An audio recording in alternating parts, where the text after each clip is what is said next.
اور اگر آپ ان کی خواہشوں کی پیروی کریں گے، من بعد ما جاءک من العلم، اس کے بعد کہ آپ کے پاس علم آ چکا، انک اذا لمن الظالمین، تو آپ بھی ہو جائیں گے پھر ظالموں میں سے، یعنی ناانصافوں میں سے۔ اصل میں یہ ساری بات ذرا آگے کر کے سمجھ آئے گی کہ یہ اس وقت گفتگو اہل ایمان سے کی جا رہی ہے۔ وہ سادہ لو ایمان جو اس بہکاوے میں آ گئے کہ ہماری نمازوں کا کیا ہوگا، ہم ادھر ہی رہتے تو ابھی ٹھیک تھا، یہ ان یہودیوں کو کیوں بھڑکا دیا ہے، تو ان کا کہ اگر تم بھی یہ معاملہ کرو گے تو گویا کہ ہم نے نبی کو یہ جو بات کہہ دی ہے تو اس سے تم سمجھ جاؤ کہ پھر تمہارا کیا معاملہ ہوگا۔ الذین آتیناہم الکتاب، اب یہاں دیکھیں آتیناہم الکتاب، یہاں بالکل ذرا اور ہو گئی بات، وہاں اوت الکتاب تھا، یہاں آتیناہم الکتاب، وہ لوگ کہ جنہیں ہم نے کتاب دی ہے، یعرفونہ، وہ پہچانتے ہیں اس کو، کما یعرفون ابناءہم، جیسے پہچانتے ہیں اپنے بیٹوں کو، وَإِنَّ فَرِيقًا مِّنْهُمْ لَيَكْتُمُونَ الْحَقَّ وَهُمْ يَعْلَمُونَ، اور ان میں سے ایک گروہ وہ ہے کہ جو چھپاتا ہے حق کو، وَهُمْ يَعْلَمُونَ، اور وہ جانتے ہیں، یعنی جان بوجھ کر حق کو چھپا رہا ہے ان میں سے۔ الحق من ربک، یہ حق ہے آپ کے رب کی طرف سے، فلا تکونن من الممترین، تو نہ ہو جائیے پھر اس میں شک کرنے والوں میں سے، کہ یہ کوئی شک والی بات نہیں ہے، یہ بالکل صحیح فیصلہ ہے اور صحیح بات ہے کہ جو بیت المقدس تھا وہ عارضی طور پر قبلہ ان کا قرار دیا گیا تھا، اب یہ مکۃ المکرمہ یہ ہے، گویا کہ اس کے اندر جو قبلہ ہے بیت اللہ ہے، یہ اصل قبلہ ہے، اس میں شک میں نہ پڑیے۔ اچھا، اس کی بات ذرا آگے بھی چلے گی، ابھی میں یہ ترجمہ ہی کرتا جا رہا ہوں تاکہ یہ اس میں رد و قدا بار بار ہے، بار بار ریپیٹیشن ہے۔ وَلِكُلِّ وِجْهَةٌ هُوَ مُوَلِّيهَا فَاسْتَبِقُوا الْخَيْرَاتِ، وَلِكُلِّ وِجْهَةٌ، ہر ایک کے لیے ایک ہدف ہوتا ہے، جس کی طرف وہ رخ کر کے نماز پڑھ رہا ہے، سارا کچھ کر رہا ہے، تو ہر ایک کے لیے ایک ہم نے ایک ہدف مقرر کیا ہے، اور یہیں سے بات ہوا مولیہا، جس کی طرف وہ رخ کرتا ہے، ہر ایک کے لیے کوئی ہدف ہے، کوئی نشانی ہے جس کی طرف وہ رخ کر رہا ہے۔ لیکن یہاں ذرا بات مانوی انداز میں، ذرا کس انداز میں پھیر دی گئی یہ بات کر کے کہ فاستبقوا الخیرات، ایک مانوی ہدف ہے، ایک ہدف کیا ہے، یہ ظاہری ہے کہ تم قبلے کی طرف منہ کر کے رخ ادھر کر کے پھر رہے ہو، اور مانوی ہدف کیا ہے کہ تم نیکیاں بھلائیاں اور خیرات، یہ اس کی طرف رخ کرو، تمہارا رخ پازیٹیو ہونا چاہیے۔ یہ قبلہ تھا یا نہیں تھا، اس رد و قدا میں پڑھنے کی ضرورت نہیں، اصل شے کیا ہے کہ تمہارا رخ جو ہے وہ مانوی اعتبار سے ہو، کہ وہ کیا ہو، بھلائی کس میں ہے، خیر کس میں ہے، اچھائی کس میں ہے، تو اپنے ذرا اس رخ کو، نیکی کے اس تصور کو محدود نہ کر دو کہ وہ جو نہیں، ابھی بلکہ ہم وہ پڑھیں گے، لیس البر ان تولوا وجوہکم قبل المشرق والمغرب، نیکی یہی نہیں ہے کہ تم اپنا منہ مشرق اور مغرب کی طرف پھینک دو، نیکی کی ایک معنویت بھی ہے۔ لیکن دنیا میں ہم مجبور ہیں کہ ہم حکم لگاتے ہیں اپنی اس محدودیت کی وجہ سے کہ یہ نیک کام ہے اور یہ برا کام ہے۔ اچھا، بعض اوقات آپ نے دیکھا ہوگا کہ ہم کہتے ہیں کہ بندہ بڑا ٹھیک نہیں سی لیکن کام بڑا صحیح کیا تھا، کہتے ہیں نا۔ اچھا، یہ بھی ہماری محدودیت ہے، ہماری شارٹنس ہے کہ ہم وہ کہتے ہیں کہ بندہ بڑا برا سی لیکن کام اس نے بڑا صحیح کیا، ورنہ یہ ہو نہیں سکتا۔ انسان ایک آرگینک ہول ہے، ایک اکائی ہے، یہ کیسے ممکن ہے کہ اس کی کچھ چیز اچھی ہو اور کچھ بری ہو؟ ایک درخت آپ نے لگایا آم کا، اور اس پر کہیں آپ دیکھیں کنو بھی لٹک رہے ہیں، کنو کہہ سکتا ہوں جی توصیف صاحب، چکوترے والے کہہ سکتے ہیں، ٹھیک ہے، ہاں، تو اگر انہوں نے مالٹے کا درخت لگایا، ساتھ چکوترے بھی لٹک رہے ہیں، تو کوئی گڑبڑ ہے، یا تو انہوں نے درخت وہ صحیح نہیں ہے یا کسی نے آرٹیفیشلی لگا دیے ہیں، کوئی تو گڑبڑ ہے نا، ساتھ لیمو بھی لگے ہوئے ہیں اور مالٹے بھی لگے ہوئے ہیں، تو کوئی کیا گڑبڑ ہے؟ آج کل تو پیمنٹ ہو رہے ہیں، دونوں لگ جاتے ہیں، تو یہ پابند کاری کوئی ہوئی ہے کیا، ہوا کیا ہے؟ اور پھر اگر یہ پابند کاری چلے، یہ ہو گئی دونوں کی، آم تو نہیں لگ سکتے، یا اخروٹ لگ جائیں، سیب لگ جائیں، تو کوئی گڑبڑ ہے کہ ایک سیب کا درخت ہے اور اس کے اوپر کنو لگا ہوا ہے، یہ کیا ہو گئی بات؟ تو اصل میں اسی لیے پھر کہا کہ انما الاعمال بالنیات، اصل وہ ہے شے پیچھے کہ وہ کیا تھی۔ بظاہر آپ کو یہ نیکی کا کام لگ رہا ہے، لیکن اصلاً یہ اس نے نیکی کس لیے کی ہمیں نہیں پتا، اس کے اندر موٹیویٹنگ فورس کیا تھی اس نیکی کو کرنے کی، وہ جذبہ کیا تھا کرنے کا۔ تو اسی سے وہ پاکستان کی بات بھی آ جائے گی کہ بظاہر اب اسے نیکی کہیں گے، بھلائی کہیں گے، اچھائی کہیں گے۔ الحق من ربک فلا تکونن من الممترین ولکل وجہۃ ھو مولیھا، ان میں سے ہر ایک کے لیے اپنا کوئی نہ کوئی ہدف ہے، وہ مولیھا جدھر وہ رخ کرتا ہے۔ فاستبقوا الخیرات، تو تم مسلمانوں کیا کرو، نیکیوں اور بھلائیوں کی طرف رخ کرو، رخ ادھر ہونا چاہیے۔ اینما تکونوا یأت بکم اللہ جمیعا، جہاں کہیں بھی تم ہوگے اللہ تعالیٰ تم سب کو لے آئے گا۔ تم نے کوئی ادھر منہ کیا ہوا تھا، وہاں تھے، فلسطین میں تھے یا یہاں تھے، تم سب کو اکٹھا کر لے گا۔ ان اللہ علی کل شیء قدیر، یقیناً اللہ تعالیٰ ہر شے پر قادر ہے۔ ومن حیث خرجت، اور جہاں کہیں سے بھی آپ نکلے، اب وہاں کیا تھا، جہاں کہیں بھی آپ ہوں، یہاں کیا ہو گیا، سفر کے لیے آپ کہیں بھی نکلے، تو اس میں بھی امکانی حد تک اہل علم کا یہ فتویٰ ہے کہ جدھر بھی امکانی حد تک آپ سمجھتے ہیں کہ یہ رخ ہے قبلے کا، ادھر رخ کر کے جو ہے وہ آپ نیت کر لیں، پہلی جو ہے وہ اللہ اکبر کہہ لیں، تکبیر تحریمہ کہہ لیں، بعد میں گاڑی ادھر ادھر مڑ بھی گئی تو خیر ہے، لیکن جب آپ شروع کریں تو جب نماز شروع کریں تو وہ رخ کدھر ہونا چاہیے، قبلے کی طرف۔ امکانی حد تک آپ اپنا رخ کر لیں قبلے کی طرف، بعد میں گاڑی مڑتی رہے ادھر ادھر جدھر بھی مڑنا ہے اس نے، یا گھوڑے نے مڑنا ہے تو مڑتا رہے، پہلے آپ نے گھوڑے کو ادھر منہ کر کے رخ کر لیں، یا اسی طرح جہاز میں بھی، بلکہ آج کل تو بڑا وہ سسٹم ہے جہازوں کے اندر بھی۔ ویسے تو ہم نے اپنی قومی ایئر لائن کو جو ہے نا وہ بڑا وہ ڈیگریڈ کیا ہوا ہے، لیکن سسٹم وائز آج بھی ان باقیوں سے وہ اچھی ہے، یعنی اس کے اندر بھی سفر کرے نا تو جو ایئر بلو یا یہ سرین ایئر لائن یا دوسری، ان کے معیارات بھی دیکھ لیں اور اس کے دیکھ لیں، بہرحال ابھی بھی وہ ان کے سسٹم سب سے بہتر ہے، وہاں پہ قبلہ کا ڈائریکشن بھی ہے، مسجد بھی رکھی ہوئی ہے۔ ہاں، میں اوور آل ایک بات کروں کہ وہاں تو بلکہ وہ پی آئی اے میں تو وہ بالکل جہاز کہاں کہاں سے گزر رہا ہے وہ بھی ساتھ ہی وہ دے رہے ہوتے ہیں، ساری ڈائریکشنز بھی دے رہے ہوتے ہیں اور سارا وہ چیز بھی کر رہے ہوتے ہیں۔ تو بہرحال اس کے اندر ہوائی جہاز کے اندر بھی آپ اپنا رخ ادھر کر کے تو نماز کر سکتے ہیں۔ تو جہاں کہیں سے بھی آپ نکلیں، فول وجہ کا، تو اپنے چہرے کو جو ہے وہ پھیر لیں، شطر المسجد الحرام، یعنی مسجد حرام کی طرف، وَأَنَّهُ لَلْحَقُّ مِن رَبِّكَ، اور یہ حق ہے آپ کے رب کی طرف سے، وَمَا اللَّهُ بِغَافِلٍ عَمَّا تَعْمَلُونَ، اور اللہ اس سے غافل نہیں ہے جو کچھ کہ تم کرتے ہو۔ وہاں کیا تھا، وَمَا اللَّهُ بِغَافِلٍ عَمَّا يَعْمَلُونَ، اللہ اس سے غافل نہیں ہے جو کچھ کہ وہ کر رہے ہیں، اور اللہ تم سے بھی غافل نہیں ہے۔ یہاں تعملون آ گیا، وہاں یا ملون تھا، تو یہاں تعملون، اما تعملون، جو کچھ تم کر رہے ہو اللہ اس سے بھی غافل نہیں ہے۔ وَمِنْ حَيْثُ خَرَجْتَ فَوَلِّ وَجْهَكَ، اور جہاں کہیں سے بھی آپ نکلیں تو اپنا رخ کر لیں جو ہے شطر المسجد الحرام، مسجد حرام کی طرف، وَحَيْثُ مَا كُنْتُمْ، اب جمع کے صیغے میں آ گیا، اور جہاں کہیں سے بھی آپ مسلمانوں تم بھی نکلو، کہیں سفر میں ہو، کسی بھی جگہ پر ہو، تو کیا کرو، فَوَلُّوا وُجُوهَكُمْ شَطْرًا، تو تم بھی اپنا رخ جو ہے اپنے چہروں کا رخ کر لو اسی کی طرف۔ لِأَلَّا يَكُونَ لِلنَّاسِ عَلَيْكُمْ حُجَّةٌ، تاکہ لوگوں کے پاس نہ رہ جائے تمہارے اوپر کوئی حجت، لوگوں کو تمہارے مقابلے میں کوئی حجت نہ ملے، إِلَّا الَّذِينَ ظَلَمُوا مِنْهُمْ، سوائے ان لوگوں کے جو تم میں سے ظالم ہیں۔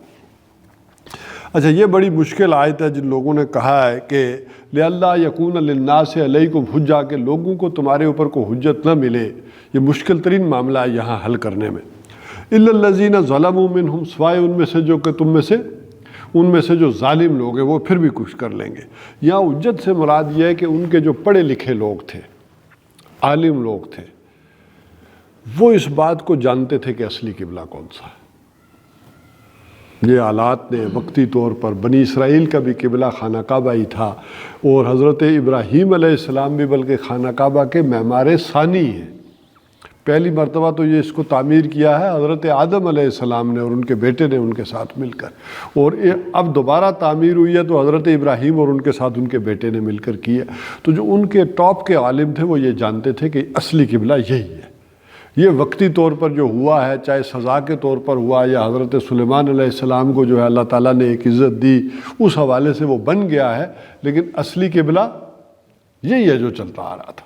تو وہ کہہ سکتے تھے کہ یہ آنکھ مسلمان چھپا رہے ہیں، اور ان نبی صلی اللہ علیہ وسلم نے بھی اصل بات لوگوں کے دباؤ میں آ کر معاذ اللہ نہیں کی ہے، اصلی قبلے کی طرف نہیں گئے۔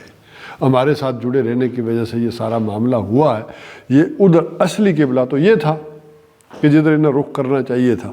تو اس حوالے سے کہ لوگوں کے اوپر یعنی لوگوں کے پاس بھی کوئی حجت نہ رہ جائے، مگر جو ظالم لوگ ہیں وہ تو آپ پھر 110 دلیلیں دے لیں انہیں، وہ تو کہیں گے کہ نہیں نہیں یہ بات صحیح نہیں ہے۔ فلا تخشوہم، تو دیکھو تم ان سے نہ ڈرو، وخشونی، مجھ سے ڈرو۔ اصل یہ دیکھو کہ اللہ تعالیٰ کا حکم کیا ہے، تمہارا ڈر جو ہے وہ میرے سے ہونا چاہیے۔ وَلِأُتِمَّ نِعْمَتِي عَلَيْكُمْ، تاکہ میں تمہارے اوپر اپنی اس نعمت کا اتمام کروں۔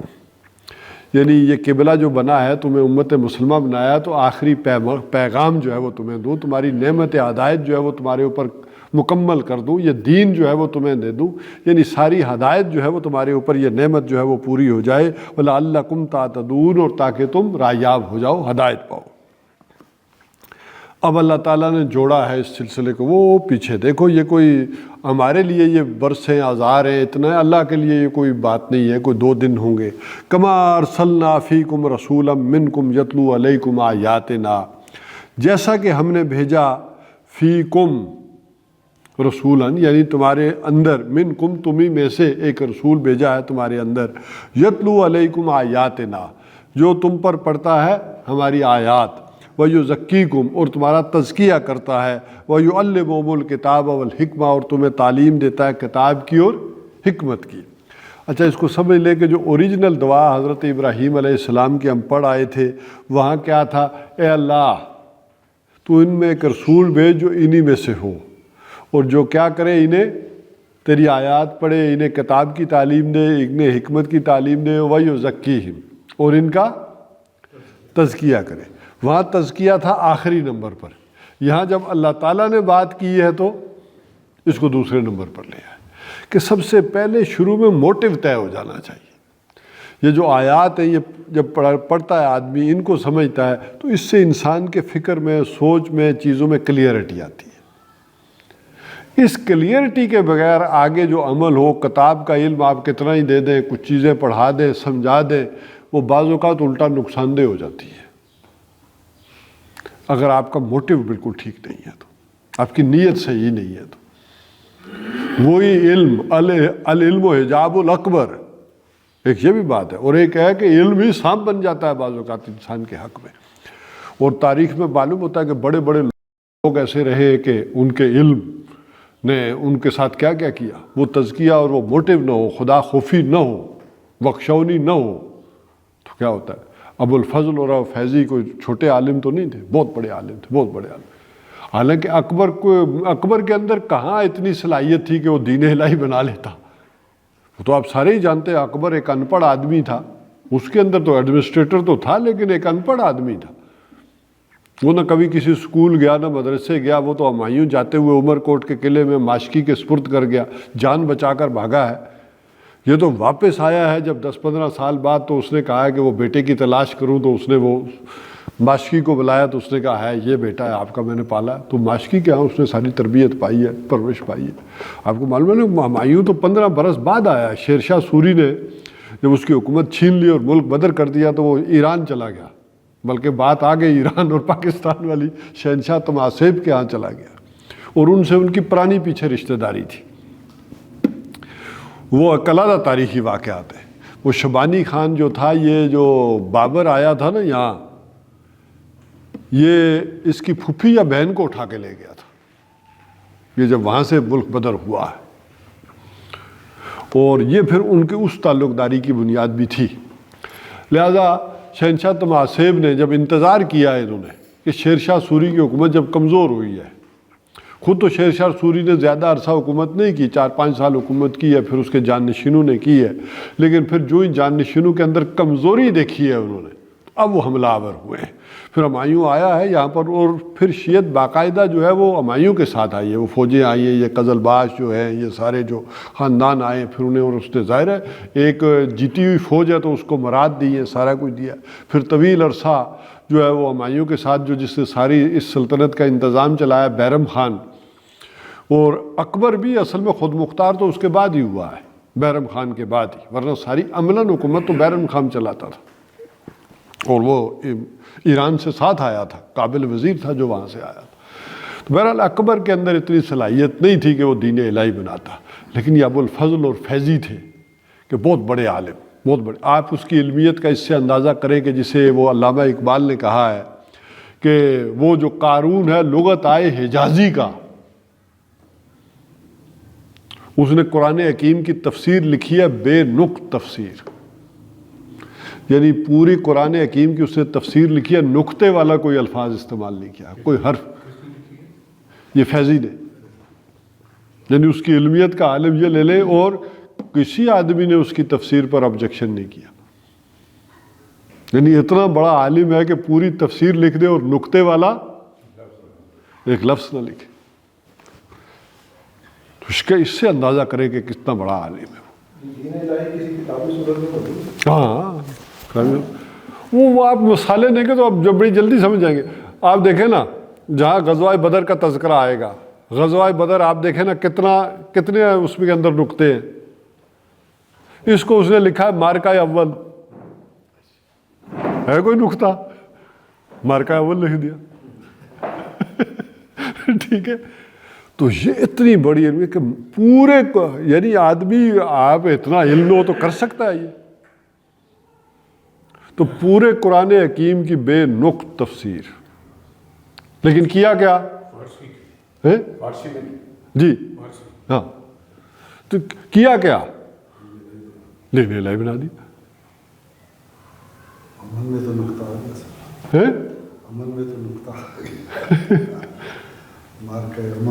نہیں، مارکہ اول وہ بدر ویسے بھی مارکہ اول ہی ہے نا. تو اس حوالے سے سمجھ لیں کہ ایک اچھا انہوں نے بڑی ہیلپ کی ہے اس کی تفسیر میں. اس نے مسائل میں چیزوں میں آ کر ان سے اپنا مجدد الف ثانی سے وہ مشورہ بھی کرتا رہا ہے، یہ صلاح لیتا رہا ہے کہ کیسے کروں، کس طرح سے کروں یہ والی بات. تو ایسا نہیں، لیکن انہوں نے اپنی ضد میں اپنی چیزوں میں بنا دیا. اسی طرح غلام احمد قادیانی کے پیچھے جو آدمی تھا، غلام احمد قادیانی بھی باصلاحیت تو تھا، لیکن اتنا نہیں تھا کہ وہ اتنا بڑا محل کھڑا کر لیتا. اس کے پیچھے بھی اصل میں بہت بڑا عالم حکیم نور الدین وہ تھا. ہاں، حکیم نور الدین ہے اصل میں پیچھے ساری کا. اور حکیم نور الدین کا معاملہ کیا تھا؟ اس نے پورے یہاں پر دیکھا کہ کوئی آدمی اگر کوئی حدیث صحیح پڑھا سکتا ہے، کوئی فقہ پڑھا سکتا ہے، وہ گیا، اس نے سفر کیا ہے، پیسہ خرچہ ہے.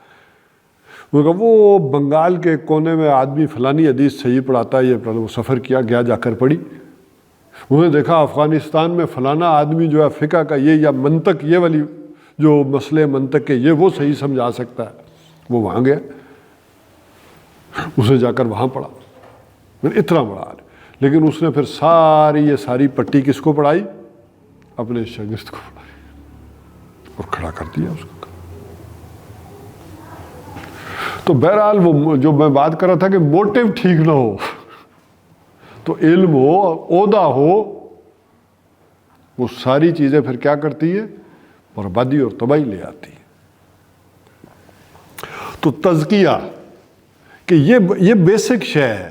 ہمارے تصوف کے حلقوں نے اسے گویا کہ مقصد اور اعلیٰ درجے کے وہ معاملہ ادھر قرار دے دیا. نہیں، یہ بیس ہے. بیس یہ ہے کہ اپنا موٹیو درست کرو، جذبہ محرکہ جو ہے وہ صحیح ہو. آپ کس لیے کر رہے ہیں، آپ کا مقصد کیا ہے؟ ورنہ وہی دین استعمال کر کے آپ دنیا بنا سکتے ہیں، اسی سے پلازے کھڑے کر سکتے ہیں، محلات کھڑے کر سکتے ہیں، جاگیریں بنا سکتے ہیں. دین تو وہی ہے، اسی دین کو استعمال کرتے ہوئے آپ کو کر سکتے ہیں. تو وہ دین آپ حاصل کس لیے کر رہے ہیں، یہ بھی ہے. آپ وہ مدرسہ بنا کس لیے رہے ہیں. تو یہ بڑی بنیادی بات ہے. اب ظاہر ہے یہ کسی کے اوپر کوئی فتویٰ نہیں لگ سکتا. یہ انٹروسکوپی ہے کہ اپنے اندر خود جھانکے آدمی دیکھے کہ کہیں میں کوئی گڑبڑ تو نہیں کر رہا. اور اس گڑبڑ میں تو اتنا بھی اندیشہ ہو سکتا ہے کہ کبھی انسان خود محسوس نہ کرے کہ میں غلط جگہ پہ جا رہا ہوں. ایسا بھی ہوتا ہے. یہ جو کہتے ہیں نا مراقبہ کرتے رہنا چاہیے، جائزہ لیتے رہنا چاہیے کہ اپنے اندر جھانکتے رہو کہ آپ کے جو موٹیوز ہیں وہ کیا ہے، وہ کہیں غلط تو نہیں ہو گئے. حضور صلی اللہ علیہ وسلم نے فرمایا کہ اس کا پہچان لینا تو اتنا مشکل ہے کہ جتنا سیاہ رات ہو، سیاہ پتھر ہو اور اس پر سیاہ چونٹی ہو، وہ اس کا چلنا سیاہ رات میں سیاہ پتھر کے اوپر جیسے سیاہ چونٹی کا چلنا جو ہے وہ مشکل نظر آتا ہے، ایسے ہی اس چیز کو بھی اندر جو چھپی ہوئی ہوتی ہے یہ پہچاننا خود انسان کے لیے بڑا مشکل ہو جاتا ہے۔ تو لہٰذا یہ جائزہ لیتا رہنا چاہیے انسان، وقتاً فوقتاً لیتا رہے آدمی کہ کیسے آئے، کیوں آئے، یہاں درس سننے کیوں آ رہے ہیں، موٹیو کیا ہے، کیوں ہم اکٹھے ہوتے ہیں، یہ ساری چیزیں ذرا انسان دیکھتا رہے، جائزہ لیتا رہے۔ تو بہرحال پہلا کام یہ ہو گیا وَيُزَكِّيهِمْ، یعنی یتلو علیہم آیاتنا، ہماری ان کو آیات پڑھ کر سناتا ہے، اور اس کے ذریعے پھر ہوتا کیا ہے، ان کا تزکیہ کرتا ہے، ان کی خیالات کا، ان کی سوچوں کا، ان کے فکر کا۔ اور آپ کو معلوم ہے 2 تائی قرآن اسی پر ہے، یہ ساری چیزیں پہلے درست ہوئی، پھر اس کے بعد جو ہے وہ باقی چیزیں آئی، شریعت آئی، اور پھر اس کے بعد وَيُعَلِّمُهُمُ الْكِتَابَ، اور پھر انہیں کتاب کی تعلیم دے، ورنہ پھر کتاب کی تعلیم جو ہے وہ بغیر اس کے وہ ہو سکتا ہے نقصان ہو جائے۔ جیسے میں نے کہا قارون ہے لغت آئے رجازی کا، اور والحکمہ، اور پھر حکمت یہ چوٹی ہے کہ انسان یہ سمجھنا شروع کر دے کہ واقعتاً صحیح بات کیا ہے، غلط کیا ہے۔ حکمہ وَمَن یُؤْتَ الْحِکْمَةَ فَقَدْ أُوتِیَ خَیْرًا کثیرًا یؤتی الحکمۃ من یشاء، اللہ تعالیٰ اپنی حکمت سے نوازتا ہے جس کو بھی چاہتا ہے۔ وَمَن یُؤْتَ الْحِکْمَةَ فَقَدْ أُوتِیَ خَیْرًا کثیرًا، جسے حکمت عطا ہو گئی اسے خیر کثیر عطا ہو گیا۔ اور یہ میں نے مودی کی زبان سے بھی سنا، اس نے بھی یہ حکمت کی بات کی۔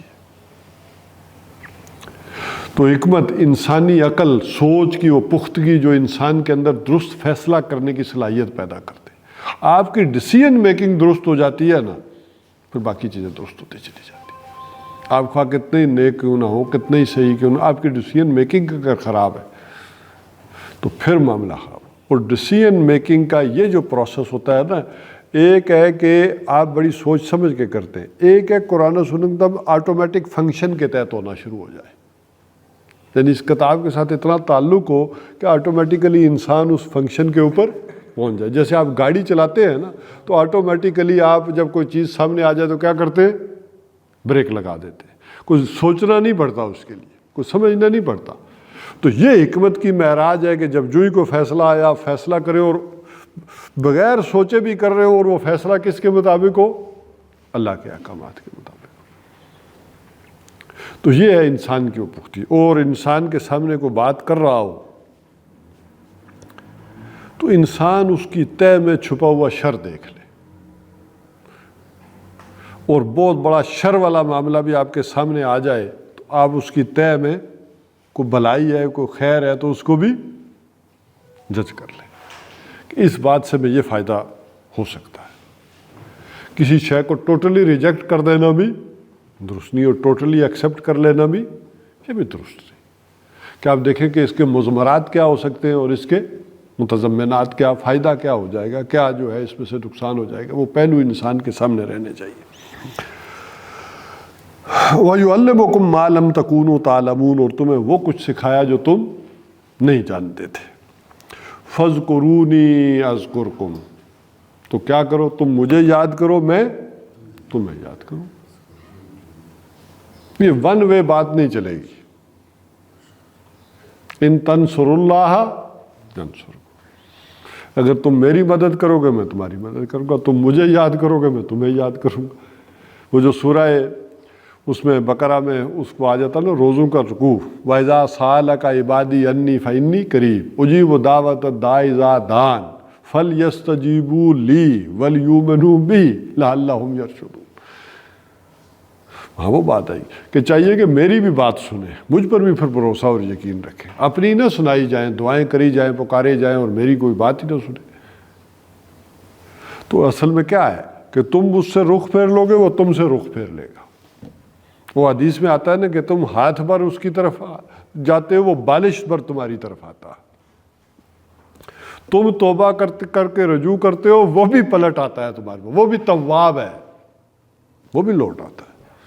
اس نے جو اپنی عنایت کا، اپنے کرم کا رخ پھیر لیا تھا، اس نے دوبارہ تمہارے اوپر کرم کیا، توجہ کر دی۔ تو یہ معاملہ دو طرفہ، فَاذْكُرُونِي